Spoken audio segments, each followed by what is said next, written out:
ठाकुर जी और राधा रानी की तो शादी नहीं हुई थी। शादी नहीं जी। तो इस बारे में भी बता दिया जाए अब की शादी हुई थी कि नहीं हुई थी। बिल्कुल, गर्ग संहिता में लिखा है, ब्रज में बड़ा सुंदर स्थान है भांडेरवन। नंद बाबा गैया चराने जाते थे। जैसे भांडेरवन की तरफ बाबा आए, लाला उनके साथ थे छोटे से। इधर श्री जी अपनी सखियों के, क्योंकि थोड़ी सी बड़ी थी, तो वो अपनी सखियों के साथ आ गई।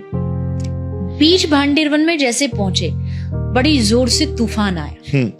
तूफान आया, गैया इधर उधर भागने लगी। तो नंद बाबा ने सोचा, छोटा सा कन्हैया, हम तो लेके गलती से आ गए, तो अब क्या करें।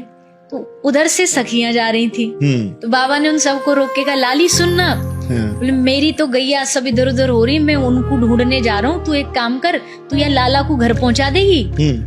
सखी तो यही चाहती थी, मौका चाहती थी। बोले हाँ बाबा, हम पहुंचा देंगे, लाओ। तो कन्हैया को ले लिया, बाबा चले गए। अब बाबा उस सीन से बाहर हो गए, वो गैया ढूंढने चले गए।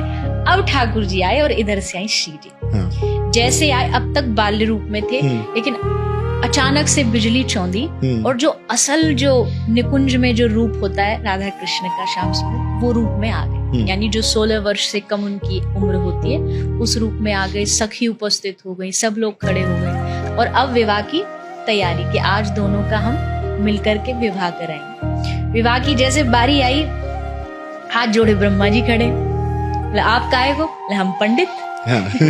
शादी में पंडित चाहिए ना, पुजारी पुरोहित जी चाहिए। तो सखियों ने कहा, ये तो प्रेम निधि है, ये संसार विधि से नहीं होने, ये प्रेम निधि वाला विवाह है। ब्रह्मा जी बोले हम वही कराएंगे। ललिता बोली एक ही शर्त पे आज्ञा मिलेगी, जैसे हम कहेंगी वैसे शादी होगी। यहाँ तुम्हारे मंत्र नहीं चलेंगे, यहाँ हमारी मर्जी से चलेगा, यहाँ प्रेम निधि से चलेगा।